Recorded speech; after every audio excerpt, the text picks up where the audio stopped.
కొద్ది నిమిషాలు దేవుని మాటలు నేర్చుకుందామండి. అపోస్తుల కార్యములు 8వ అధ్యాయము 28 నుంచి 31 వరకు చూసుకుందామండి. అపోస్తుల కార్యములు 8వ అధ్యాయము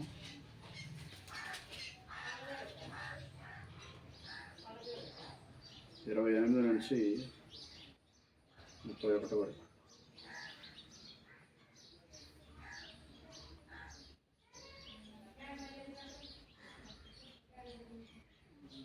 ఇరవై 27 నుంచి చూసుకుందామండి. అప్పుడు ఐథోపియుల రాణి అయిన క్రందాకి క్రింద మంత్రి అయి ఆమె యొక్క ధనాగరంతటి మీదనున్న ఐథోపియుడైన నపుంసకుడు ఆరాధించుటకు యెరూషలేమునకు వచ్చి ఉండెను. అతడు తిరిగి వెలుచు తన రథం మీద కూర్చుండి ప్రవక్త అయిన యెషయా గ్రంథము చదువుచుండెను. అప్పుడు ఆత్మ పిలుపుతో, నీవు ఆ రథము దగ్గరకు పోయి దానిని కలుసుకోమని చెప్పాను. పిలుపు దగ్గరకు పరిగెత్తుకొని పోయి అతడు ప్రవక్త అయిన యెషయా గ్రంథం చదువుతుండగా విని, నీవు చదువునది గ్రహించున్నావని అడుగగా, అతడు ఎవడైనా నాకు త్రోవ చూపుకుంటే ఎలాగ గ్రహింపగలని చెప్పి రథమికి తనతో కూర్చుండమని ఫిలిప్పును వేడుకొనెను.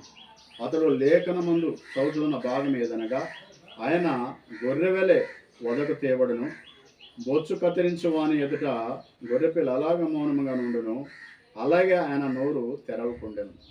ఆయన దీనత్వమును బట్టి ఆయనకు న్యాయవిమర్శ దొరకక పోయెను. ఆయన సంతానము ఎవరు వివరింతురు? ఆయన జీవము భూమి నుండి తీసివేయబడినది. అప్పుడు నపుంసకుడు, ప్రవక్త ఎవరి గురించి ఎలాగ చెప్పుచున్నాడు? తన గురించా వేరొకరి గురించా? దయచేసి నాకు తెలుపమని ఫిలిప్పును అడిగాను. అందుకు ఫిలిప్పు నోరు తెరచి ఆ లేఖనము అనుసరించి అతనికి యేసుని గురించిన సువార్త ప్రకటించెను. వారు త్రోవలో వెలుచుండగా నీళ్ళున్న ఒక చోటకి వచ్చినప్పుడు నపుంసకుడు, ఇదిగో నీళ్లు, నాకు బాప్తిస్మం ఇచ్చుటకు ఆటంకమేమని అడిగి ఆ రథము నిలుపమని ఆజ్ఞాపించెను. ఫిలిప్పు, నీవు పూర్ణ హృదయంతో విశ్వసించిన ఎడల పొందవచ్చునని చెప్పాను. అతడు, యేసుక్రీస్తు దేవుని కుమారుడని విశ్వసించున్నానని ఉత్తరమిచ్చెను. ఫిలిప్పు నపుంసకుడు ఇద్దరును నీళ్ళలోకి దిగిరి. అంతటా ఫిలిప్పు అతనికి బాప్తిస్మం ఇచ్చెను.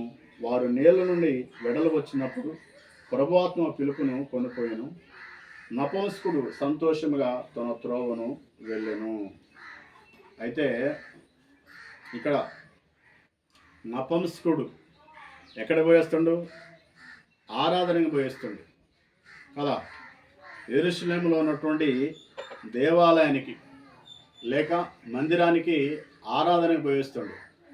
ఆరాధనకు పోయేస్తూ యెషయా గ్రంథం చదువుతున్నప్పుడు ఆ గ్రంథము ఆయనకు అర్థం కావట్లేదు. ఆ గ్రంథము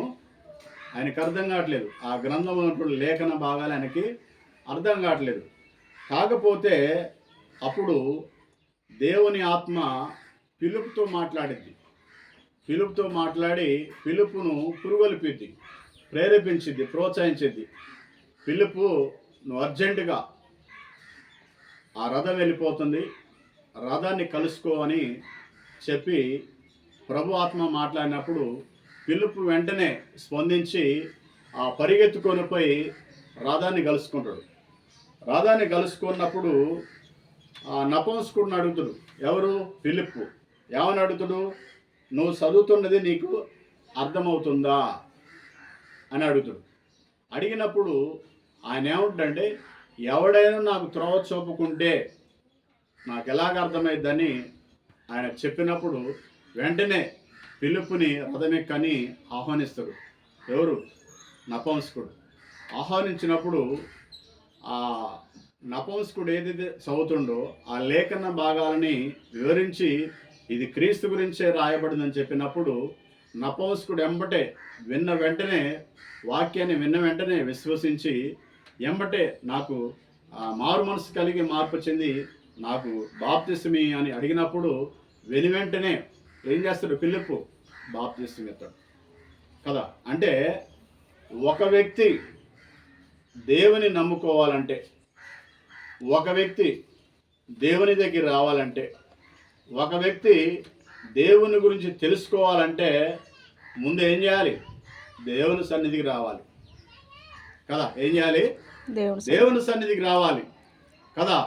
ఈ నపుంసకుడు చాలా దూరం నుండి కదా, చాలా దూరం నుండి యెరూషలేము మందిరానికి వచ్చి ప్రతి ఆ పునరుద్ధానం దినం కూడా, అంటే ప్రతి శనివారం కూడా కదా దేవుని ఆరాధించి వెళ్ళిపోయేవాడు.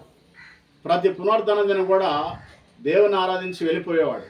వెళ్ళిపోతున్న క్రమంలో పోతుండు మందిరానికి పోతుండు. కానీ పరిశుద్ధ గ్రంథములో ఉన్నటువంటి యెషయా గ్రంథాన్ని చదువుతుంటే, ఆ లేఖన భాగాలు చదువుతుంటే అర్థం కావట్లేదు కదా. అర్థం కాకపోయేసరికల్లా లోపల మనుషులు ఆయన మదన పడుతున్నప్పుడు దేవుని ఆత్మ పిలుపుని ప్రేరేపించి పిలుపు చేత ఆ లేఖన భాగంలో ఉన్నటువంటి సారాంశాన్ని వివరింపజేసింది కదా. వివరింపజేసినప్పుడు అతను విన్న వెంటనే మారు మనసు కలిగి మార్పు చెంది తన యొక్క పాప క్షమాపణ నిమిత్తం బాప్తిసం తీసుకున్నట్టుగా మనం ఈ లేఖన భాగాలు చూస్తుంటాం కదా. అంటే ఒక వ్యక్తి రక్షించబడాలంటే ముందుగా ఆ వ్యక్తికి ఏం కావాలి? సువార్త ప్రకటించబడాలి, సువార్త అందించబడాలి. సువార్త అందించబడుతున్నప్పుడు, సువార్తను వాళ్ళు రిసీవ్ చేసుకున్నప్పుడు, ఆ దేవుని మాటలు వినుచున్నప్పుడు, దేవుని మాటలు అర్థం కాకపోయినప్పుడు అడిగినప్పుడు, ఆ లేఖనం నుండి సారాన్ని వివరించినప్పుడు దాన్ని విన్న వెంటనే అర్థం చేసుకొని దేవుని వైపు తిరిగి మారు మనస్సు చెంది మార్పు చెంది రక్షణ పొందితే ఆ వ్యక్తి ధన్యుడు అని చెప్తుంది వాక్యం కదా. ఇప్పుడు యేసుక్రీస్తు ప్రభువారి లోకానికి ఎందుకు వచ్చిండు? నశించిపోతున్నటువంటి ఆత్మను వెతికి రక్షించడానికి ఆయన లోకానికి వచ్చాడు కదా. ఈ లోకమంతటి కూడా సువార్త ప్రకటించబడుతుంది. దేని కొరకు సువార్త ప్రకటించబడుతుంది? ఒక ఆత్మ కూడా నశించిపోకూడదు అని, ఒక కుటుంబం కూడా నశించిపోకూడదు అని, ఒక గృహం కూడా నశించిపోకూడదని, ఒక గ్రామం కూడా విడిచిపెట్టబడకూడదని దేవుని సువార్త లోకమంతటి కూడా ప్రకటించబడుతుంది కదా. అయినా సరే చాలామంది దేవుని మాటలకు చెవినెవరు కదా. చెవినిచ్చినా కానీ వాటిని గురించి ఆలోచన చేయరు, అవును కదా. కాబట్టి ఈ ఉదయకాల సమయంలో దేవుడు మనతో చెప్తున్న మాటలు ఏంటంటే, దేవుని వాక్యాన్ని శ్రద్ధగా వినాలి. మనం దేవుని వాక్యాన్ని శ్రద్ధగా వినాలి, విన్నదాన్ని ఆలోచన చేయాలి. విన్నదాన్ని ఆలోచన చేసినప్పుడు, అర్థం కానప్పుడు సేవకుల్ని అడిగినప్పుడు ఆ లేఖన భాగం నుండి ఆ పరమార్థం ఏందో మీకు తెలియజెప్పినప్పుడు అలాగ విశ్వాసములు ఎదిగే అవకాశం ఉంటుంది, అవును కదా. అలాగా విశ్వాసములు ఎదిగే అవకాశం ఉంటుంది. ఇక్కడ నపుంసకుడు ప్రతి పునరుద్ధాన దిన వెళుతుండు వస్తుండు కదా. వస్తుండు లేఖన భాగం చదువుతుండు, అర్థం కావట్లేదు, ఎవరిని అడగాలో తెలియకపోయేసరికల్లా ఆయన యొక్క హృదయంలో ఉన్నటువంటి ఆసక్తిని దేవుడు కనుగొని దేవుడే సాక్షాత్తు పిలుపుని ప్రేరేపించి అలాగ ముందుకు నడిపించి ఆయన చేత ఆ లేఖనంలో ఉన్నటువంటి వాక్య భాగాన్ని వివరించినప్పుడు అద్భుతంగా రక్షణ పొందుతుంది కదా. కాబట్టి ఈనాటి కాలంలో కూడా దేవుని సువార్త ప్రకటించబడుతుంది కదా. అనేక గ్రామాలలో, అనేక పల్లెలలో, పట్టణాలలో, నగరాలలో కదా, అనేక జిల్లాలలో, రాష్ట్రాల్లో, దేశమంతటా కూడా సువార్త ప్రకటించబడుతుంది. కానీ చాలామంది ఆ సువార్తకు చెవినట్లేదు. కాబట్టి చెవినకపోతే ఎవరైతే సువార్తకు చెవినివ్వట్లేదో, ఎవరైతే సువార్తను లక్ష్య పెట్టట్లేదో, ఎవరైతే సువార్తకు లోబడట్లేదో వారికి శ్రమ కదా. ఎందుకంటే దేవుని వాక్యం నీ దగ్గరకు వచ్చి నీతో మాట్లాడుతున్నా దేవుని మాటలు పట్టించుకోకపోతే, వినకపోతే ఆ దేవుని మాటలకు చెవినీయకపోతే నీకు శ్రమ. కాబట్టి నమ్మి రక్షణ పొందిన వాడు ఏమైతుడు? రక్షించబడతాడు. నమ్మని వానికి శిక్ష విధించబడదని దేవుని లేఖనం మనకి తెలియజేస్తుంది. కాబట్టి మనం మందిరానికి పోతున్నాం అంటే పోతున్నాం కాదు, కానీ లేఖనము మనకి అందించబడుతున్నప్పుడు, లేఖనం మనకి చెప్పబడుతున్నప్పుడు, లేఖనం మనకి మరి ప్రకటించబడుతున్నప్పుడు ఆ లేఖన సారమైనటువంటి జీవితాన్ని మనం అలవర్చుకోవాలి కదా.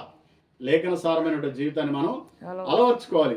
అందుకొరకే కదా మనం ప్రతి పునరుద్ధరణ దినాన దేవుని సన్నిధికి పోయి దేవుని మాటలు విని మన ఆత్మను బలపరచుకోవడానికి ప్రతి దినం కూడా వెళ్తూ వస్తుంటాం కదా. అవునా కదా? కాబట్టి మనం ఒకసారి ఆలోచన చేయాలి. మనం ఏమి వినుచున్నామో ఆలోచన చేయాలి, ఏమి చదువుతున్నామో దాన్ని గ్రహించాలి కదా. వినటానికి విందురు కానీ గ్రహింపుడు కదా. అలాగుంటే మనకి అర్థం కాదు వాక్యం. విన్నదాన్ని ఆలోచన చేయాలి, ఆలోచన చేసిన దాన్ని మనం గ్రహించాలి. గ్రహించినా మనకి అర్థం కానప్పుడు ఆ వాక్యం తెలిసినటువంటి సేవకుల ద్వారా కానీ, బోధకుల ద్వారా కానీ కదా, సువార్థికుల ద్వారా కానీ మనం తెలుసుకోవాలి. అలాగ తెలుసుకున్నప్పుడు ఏమైందంటే మనం ఆత్మలో బలపడే అవకాశం ఉంటుందని దేవుని వాక్యం మనకి తెలియజేస్తుంది. కాబట్టి మనం ఏం చేయాలి? మొదటిగా లేఖనాన్ని ధ్యానించాలి. ధ్యానిస్తున్నప్పుడు మనకు వచ్చినటువంటి అనుమానాలు ఏవైతుందో కదా, అర్థం కానటువంటి ఆ లేఖన భాగం ఏదైతుందో దాన్ని అడిగి తెలుసుకుంటే మనము చక్కగా సరైనటువంటి త్రోవలో మనం నడిపించబడుతూ ఉంటాం కదా. అందుకే పిలుపుని అడుగుతుండు నపుంసకుడు, ఏమని? ఎవడైనా నాకు త్రోవ చూపించకపోతే ఎలాగా? అవును కదా. ఇప్పుడు కొత్త వ్యక్తులు ఇటు నుంచి వచ్చారనుకో, ఈ రోడ్లో నుంచి ఖమ్మం పోవాలి వాళ్ళకి కదా. ఖమ్మం పోవాలంటే లెఫ్ట్ పోతే ఖమ్మం, రైట్ పోతే కోదాడ కదా. కొత్తగా వచ్చిన వ్యక్తులకి ఈ ఖమ్మం ఏటో తెలియదు, కోదాడ ఏటో తెలియదు. వాళ్ళు ఏం చేస్తారు? అడుగుతారు, ఏమని? అయ్యా నేను ఖమ్మం వెళ్ళాలి, ఇటు పోవాలా, ఇటువైపు పోవాలి, ఎడం పక్క పోవాలా, కుడి పక్క పోవాలని అడుగుతారు తెలియని వారు. తెలిసిన వారైతే అడగకుండా వెళ్ళిపోతారు. ఎందుకు? వారికి తెలుసు కాబట్టి. అలాగే లేఖన భాగం నీకు అర్థం కానప్పుడు చదువుకోవాలి, అర్థం చేసుకోవాలి. అర్థం కానప్పుడు నువ్వు తెలుసుకోవాలి. వాక్య భాగాన్ని తెలిసిన వారి దగ్గర నువ్వు తెలుసుకుంటే నీకు మేలని చెప్తుంది వాక్యం కదా. కాబట్టి మనం ఏం చేయాలి? లేఖన భాగం అర్థం కాకపోతే ఏం చేయాలి? అలాగనే ఉండాలా? అలాగనే ఉంటే ఏమీ తెలియదు, మనకి తెలుసుకోవటమే కదా. మనకి లేఖన భాగం మనకు అర్థం కాలేదనుకో, మనం తెలుసుకోవాలన్నమాట కదా. తెలుసుకున్నప్పుడే మనం దేవుని వాక్య ప్రకారంగా మనం ఆరాధన చేయగలుగుతాం. అవును కదా. యోహాను సువార్త 4:24 చూసుకుందాం.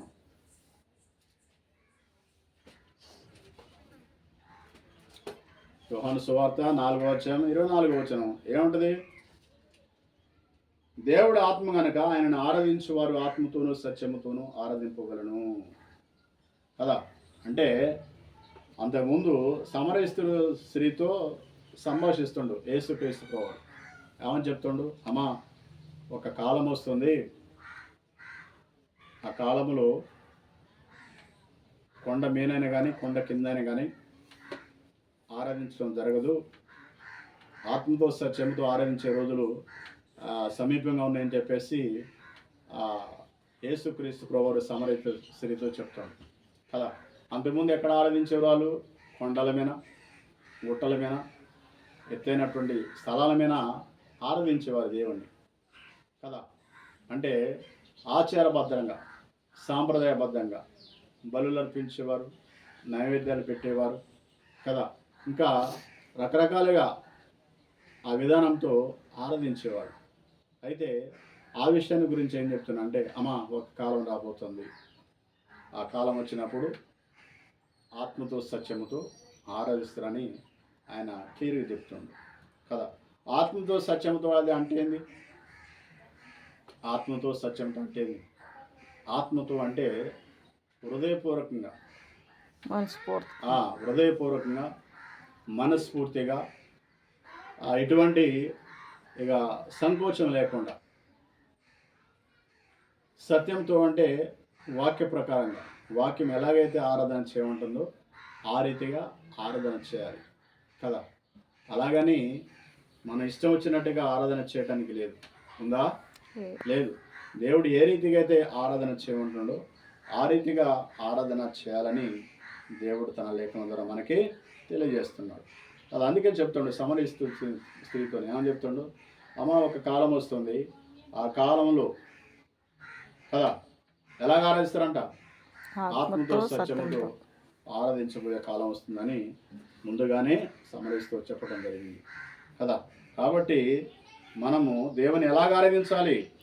ఆత్మతో సత్యం, ఆత్మతో సత్యముతో ఆరాధించాలని దేవుని వాక్యం మనకి తెలియజేస్తుంది. అపోస్తుల కార్యం 17-11 చూద్దాం. అపోస్తుల కార్యములు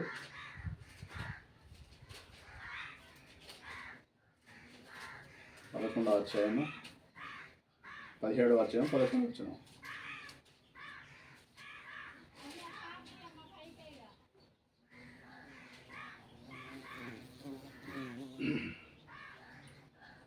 వీరు తెస్సలోనికలో ఉన్న వారి కంటే గనులై ఉండేది కనుక అత్యాసక్తితో వాక్యమును అంగీకరించి పౌలును సీలను చెప్పిన సంగతులు అలాగొన్నూ లేవని ప్రతిదినమును లేఖనమును బోధించు వచ్చేది.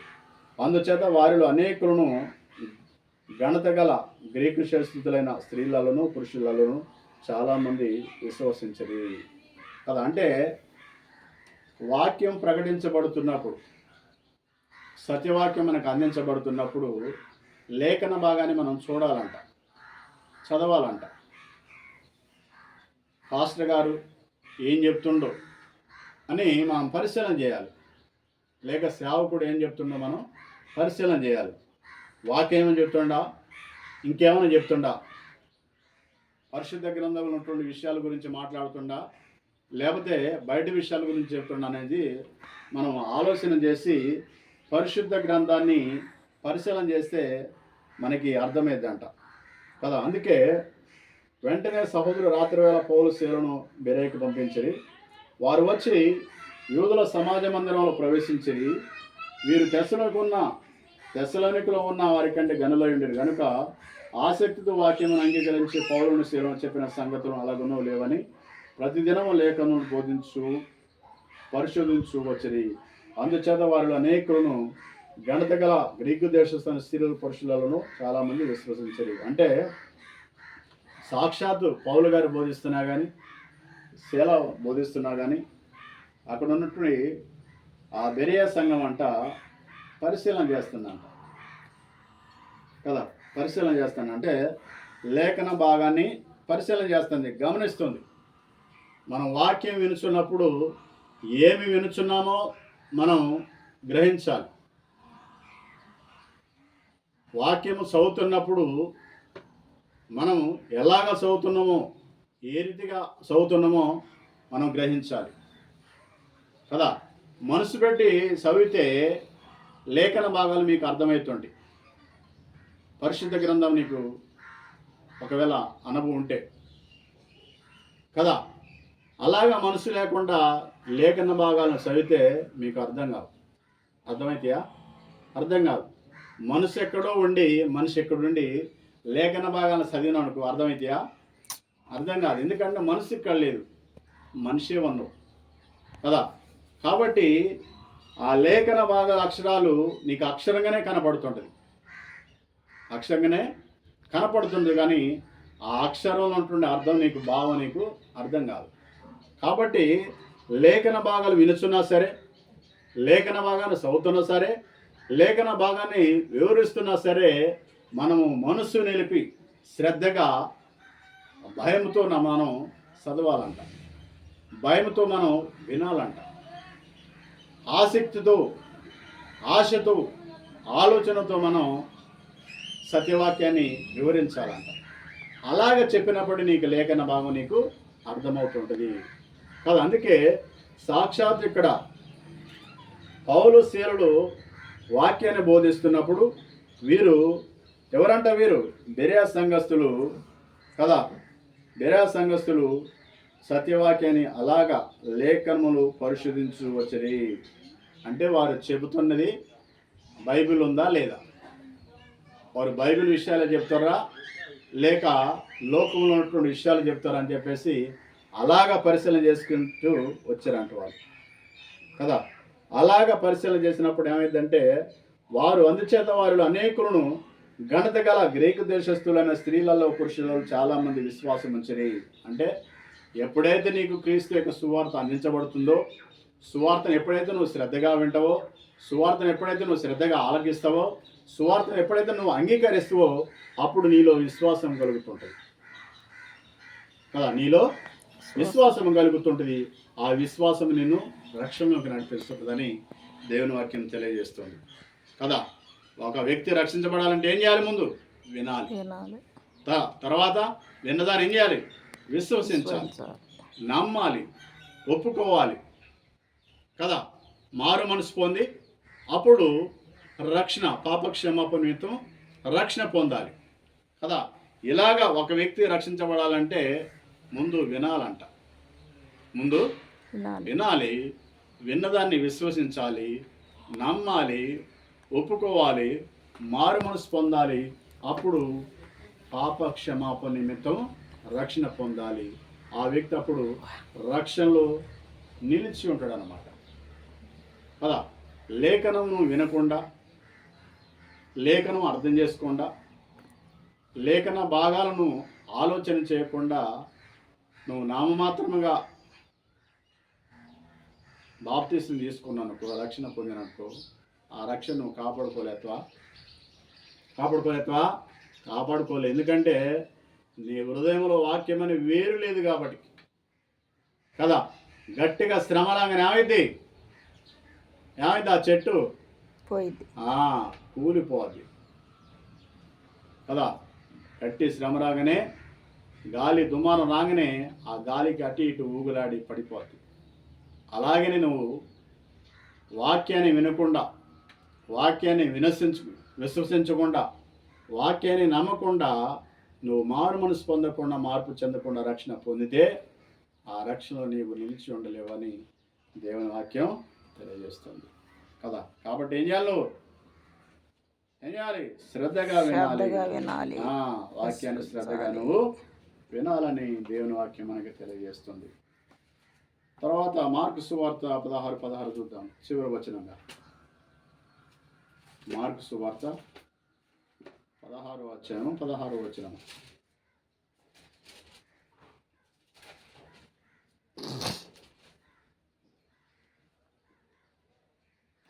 నమ్మి బాప్తిసం పొందినవాడు రక్షింపబడను, నమ్మని వానికి శిక్ష విధింపబడను కదా. అంటే నువ్వు లేఖన భాగాల్ని శ్రద్ధగా విని నమ్మినట్లయితే నువ్వేమవుతావు? రక్షించబడతావు, రక్షణలో నిలిచి ఉంటావు కదా. విన్న వాక్యాన్ని నమ్మకపోయినా, విన్న వాక్యాన్ని విశ్వసించకపోయినా, విన్న వాక్యాన్ని పెడచోని పెట్టినా కదా, ఏమవుతావు? శిక్షలోనికి వెళ్ళే అవకాశం ఉంటుంది. కాబట్టి చాలా జాగ్రత్తగా దేవుని వాక్యాన్ని విని విశ్వసించి నమ్మి మారు మనసు పొంది రక్షణ పొందాలని తెలియజేస్తూ ఈ మాటలు ముగిస్తున్నాను. మీ అందరికీ వందనాలు.